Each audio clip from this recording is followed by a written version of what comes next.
सत्य सनातन धर्म में समय को बड़ी ही बारीकी से बताया गया है। इसमें समय के भागों यानी कालखंड के बारे में विस्तार से बताया गया है। इसमें समय की ऐसी गणनाएं भी बताई गई हैं जिसे वैज्ञानिक आज भी ढूंढ रहे हैं।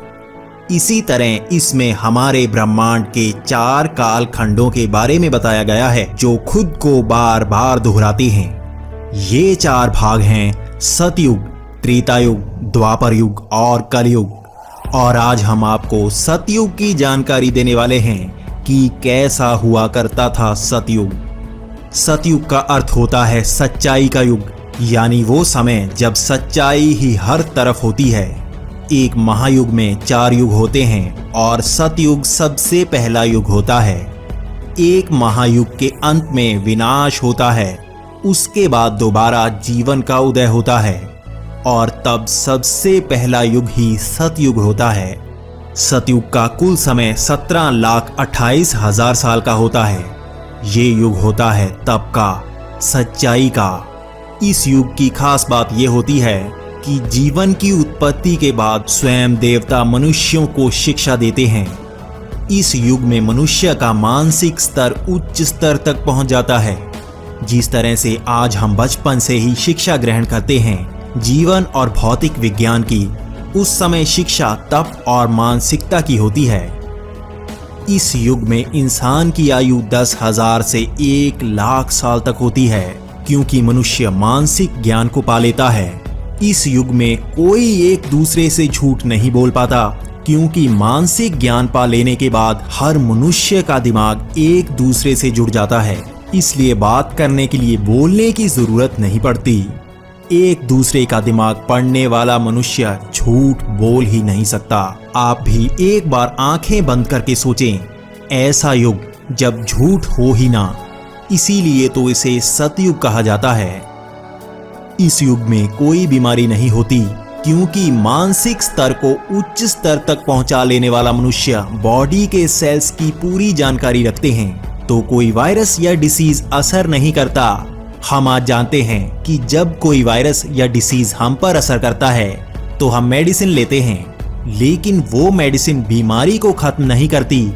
वो सिर्फ हमारे शरीर की एंटीबॉडीज को एक्टिवेट करती हैं, जिससे उस बीमारी का अंत होता है, यानी उस बीमारी को हमारा शरीर ही मारता है।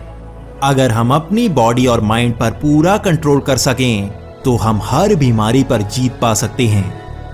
यही सतयुग का हर मनुष्य कर पाता है। इसे मैं आपको मॉडर्न साइंटिफिक तरीके से बताता हूं, जिसे आप भी नकार नहीं सकते। हमारा दिमाग 3 भागों से काम करता है: कॉन्शियस माइंड, सब कॉन्शियस माइंड और अनकॉन्शियस माइंड।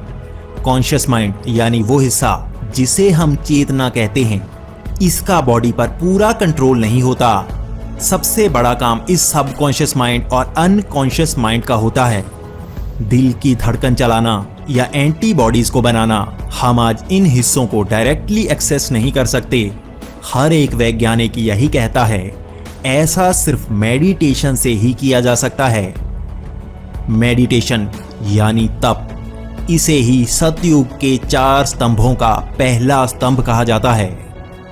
धर्म के ये 4 स्तंभ हैं तप, सच्चाई, शुद्धि और दया। इन्हीं स्तंभों से ही सतयुग को स्वर्ण युग कहा जाता है। जैसे ही युग बदलता है, एक एक करके स्तंभ कम होने लगते हैं। सतयुग में ही भगवान विष्णु ने 4 बार अवतार लिया: मत्स्य अवतार, कूर्म अवतार, वराह अवतार और नरसिंह अवतार। इस युग में मानसिक शांति होती है और इसे ही आदर्श युग कहा जाता है। इसी युग में वेदों का ज्ञान हर मनुष्य के पास होता है। हर मनुष्य का चरित्र एक देवता के बराबर होता है। लेकिन परिवर्तन समय का वो भाग है जो हमेशा इसे चलाए रखता है। इसीलिए भले ही सतयुग सबसे आदर्श युग होता है, लेकिन इसका भी अंत होता है। 17,28,000 साल पूरे करने के बाद जब इसका अंत हुआ तो त्रेता युग का प्रारंभ हुआ। इस युग को रजत युग कहा जाता है।